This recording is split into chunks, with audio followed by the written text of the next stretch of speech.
This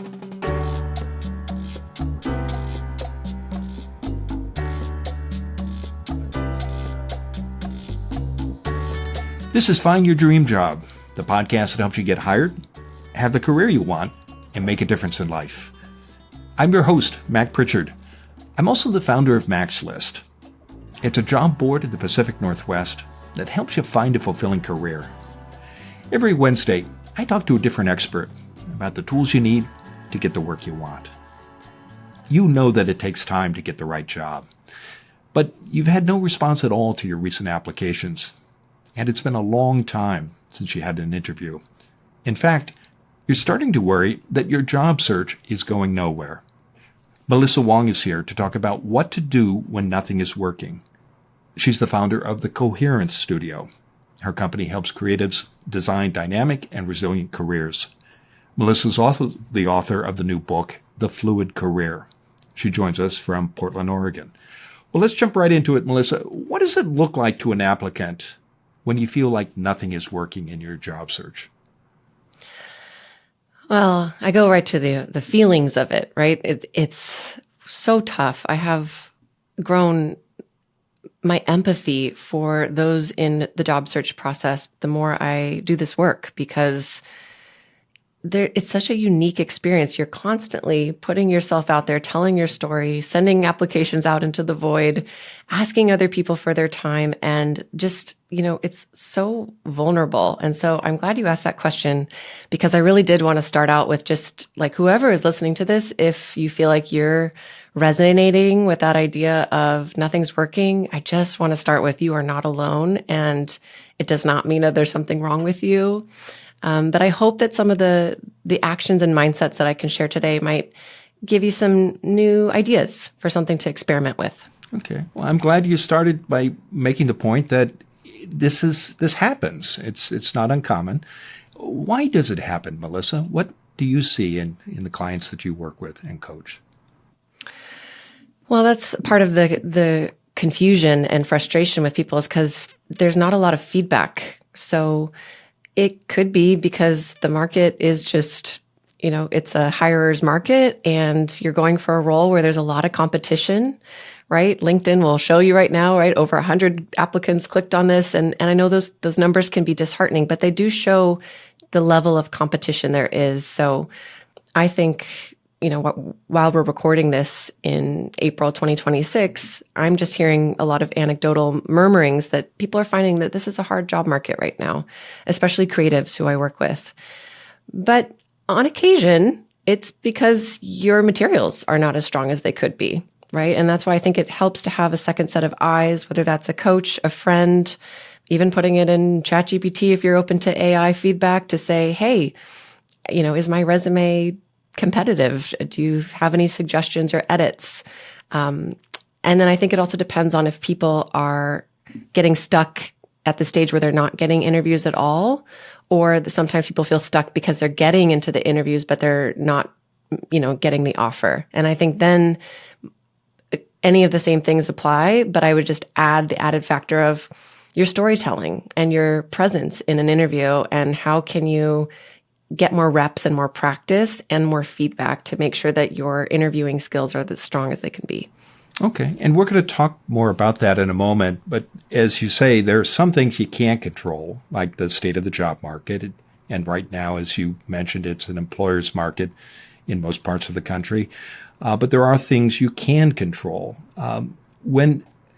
Before we talk about the things that you can take action on, Melissa, how do you see most job seekers respond when they feel like nothing is working in their job search? What typically happens? I think a lot of people shut down and need to take a break. Like they opt into a break because they're disheartened, right? So they might go through spurts of, okay, I sent out 5 applications, but during a week, if you get a few rejections back or you don't hear back, sometimes people need a moment to lick their wounds and be a little upset before they gather the resilience to do it again. So I think what we see is like fluctuations in people's efforts in the job search process. And I think that's normal. Again, like we're humans. So as much as people want to try to create like a rhythm and a structure to say, okay, I'm going to apply one application every day, right? I think a little bit of self-compassion and realizing we're not robots. And it does hurt when you get your, 10th rejection of the month. How do you tell the difference if you're a candidate between just a normal slows down and really being stuck with a search that might not be going anywhere? That's a good question. And my mind goes to like, you can look for some job reports and see, how many applicants are applying for roles that you're interested in and kind of look at it from a quantitative side of things. But I think most people are going to be probably opting into more of a qualitative assessment, which is talking to people they know. Hey, are you seeing new people getting hired for your company? Right? Sometimes if you see other people, the fact that other people are being hired can be a sign that, okay, it is possible, right? But I think it's honestly kind of hard to know. And when employers receive applications from job seekers who might feel that they're stuck, do they see anything different in those resumes and cover letters, or perhaps in interviews if people are asked to come in and talk to a hiring manager? I'm not privy to the hiring side of things, so I can't speak from a place of, real insight there. But my hunch is that what someone who's been stuck and having more trouble might be susceptible to is a little bit of less confidence when they come into the room. And I think we humans can pick up on confidence. And that's why I always tell my clients, practice, practice, practice, because it really does, make not perfect, but it makes you better. And people can really feel if there's a layer of insecurity that's coming, that you're bringing into the interview. So I think if you've been out of the interviewing game or process for a while, you're going to need extra reps. Okay. Well, let's talk about those steps that you can take. You understand what the market is doing. It might be an employer's market, but people are still getting hired, and you need to focus on what you can control. One of the steps I know that you encourage people you coach to take if they're feeling like their search is going nowhere is to create something. What do you have in mind here, Melissa? When you are a job seeker, you are constantly putting yourself out there, and it's a lot of, pick me, like I need attention, asking for other people to sort of green light you in. And that can be really disempowering over time. And I think energetically, what can help you just as a human to nourish your spirit during this process, but also even strategically to give you a boost in morale, in connection, and even maybe a new portfolio piece is to make something. And so again, I work with creatives, so I can't help but think a little bit about that domain, right? Where someone might say, I'm going to put together an anthology. I'm going to collect stories around this certain topic, and I'm going to ask people from my community to submit a story, and I'll sort of be the editor for that, right? I know someone who did that. Someone could say, I'm going to create an album, and I want, someone to be the brand designer for my cover, and I need to think about who's going to help me book my shows. So it could be whatever you want it to be. Ideally, in my ideal world, you'd be doing a collaborative project where you really do work with other people toward a shared goal. And I think that can be so quickly deepening for your relationship with other people. And it just shifts you from feeling like I'm out here on an island to suddenly I have a team, I have a purpose. And then those moments where you're at a networking event or just out at the family reunion and people are like, what are you up to? What have you been doing? There's nothing wrong with saying I've been job searching, but I think it gives you this extra talking point that if you're genuinely excited about it, people are going to feel that energy. So you can say, I've been working on this awesome anthology. It's with these 10 different authors. It's going to be, sold on Kickstarter next month. And at the same time, I've been looking for a job in community management. So still tell people about your job search because that creates opportunity for them to help you out later. But I think having a creative project, and it could even be a personal side project. If you feel not allergic, but averse to, getting a collection of people together, you can do it on your own. And I might just add a recommendation to try to design relationship connections throughout an individual side project. So that might look like share your process in public, right? Make blog posts or post on Substack about what you're doing and share it with your community. So you don't have to be creating it with them, but use it as a tool for connection. If you're not sure what to create, how do you recommend choosing a project that actually helps you get your next job? What have you seen work? Well, I do think there's like a spectrum of, on one side of the spectrum, there's, okay, I'm very strategically thinking about what's my industry, what are the roles I'm going, and I'm really thinking about a portfolio piece, as opposed to, I just kind of want to think about what I'm excited to do. And I leave it to you to decide kind of where you want to be on that spectrum. If you feel like extra undernourished or challenged in your job search, I might recommend just choosing the thing that's going to give you some vitality and life and not worrying about the portfolio piece. But if you're feeling kind of like, oh, I have an idea and it works for my portfolio, then great. I think that it is industry and role specific. So if you're a UX designer, you're going to be aware, oh, okay, someone's going to want to see how I started with a problem statement and moved through the design of, I don't know, whatever it might be, an app, a service. But you will know for your industry hopefully, what the recruiters are kind of looking for. Terrific. We're going to take a break, and I look forward to continuing the conversation. When we come back, Melissa Wong will continue to share her advice on what to do when nothing is working.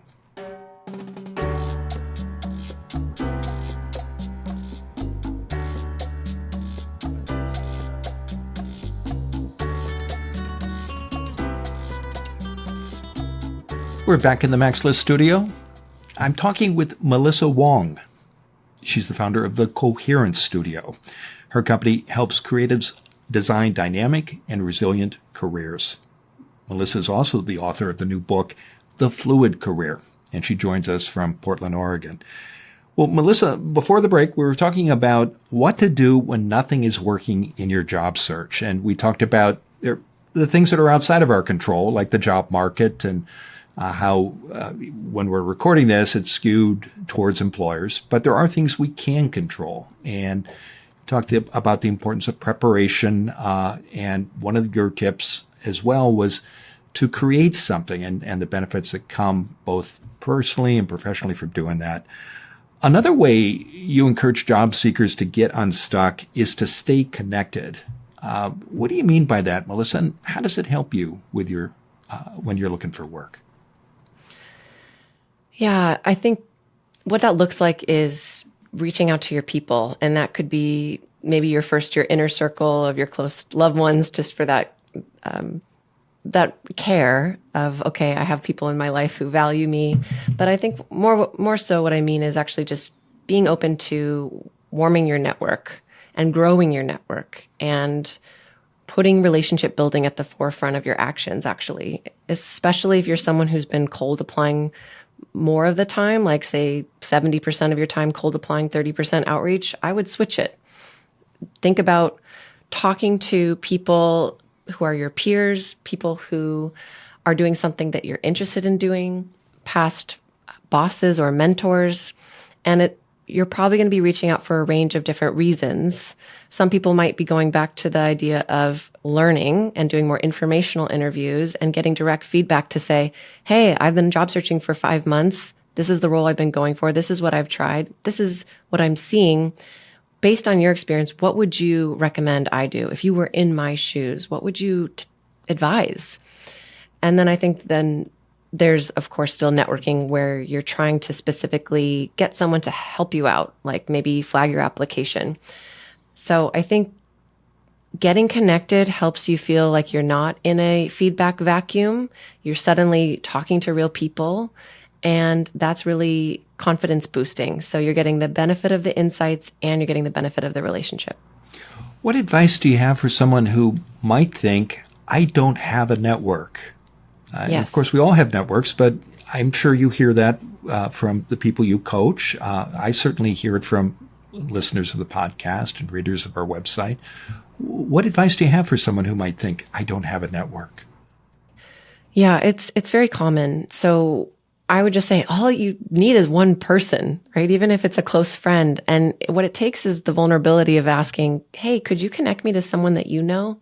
Right? That is the network effect. If you ask one person, they introduce you to another person, that person introduces you to two people, suddenly your numbers grow.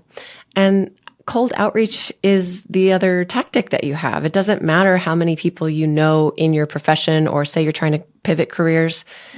LinkedIn gives you access to, so many people who are doing different things. And again, what it takes is the vulnerability of drafting a cold outreach message and saying, hi, I'm Melissa. I do this. I saw that you do that. That looks really cool. Do you have 20 minutes to chat with me? And you're probably going to get a good amount of no response, or sorry, I can't right now, but you're probably also going to get a few bites. So you can grow your network even if you feel like you just don't even know anybody. It's possible. So say more about the benefits of this kind of connection, Melissa, whether it's to people you already know or people you're reaching out to cold. How is this going to help you get unstuck and when you feel like nothing is working? That's a great question. One, I think especially what I'm seeing with clients that are trying to pivot careers, they don't know what they don't know. And it's hard for them to expand their ideas about what roles are out there, what companies are out there. And so one benefit of talking to other people is you learn about new organizations, new roles, new industries. So there's truly just like kind of learning from someone who has a whole different, subset of experiences. Then I think there's the actual turning someone into sort of an advocate. And that's when you're bold enough to, find the moment in the call to say, hey, I know we've just been talking a lot about your company. It looks so awesome. I did see an open role. Would you be open to flagging my application if I were to apply for it? So then I think there's the very tactical situations where you can actually have someone help you out, flag your application, which can be huge in a competitive market. Okay. So have a purpose for those conversations, and they'll vary from person to person. Other steps that you recommend for moving forward when you feel like nothing is working is, one is to give yourself a break. What kind of break do you recommend people take, and why is it important to do that?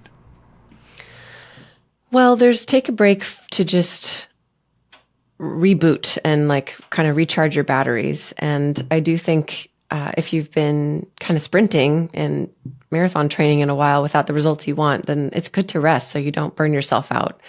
But I think even more so what I mean is reconsider your strategy, because you might, especially if you have gotten feedback on your interview application assets and you feel pretty good about them. And if you keep applying for the same role and not getting a bite, it might be time to reassess your strategy. Do I need to open up the kinds of roles that I'm going for?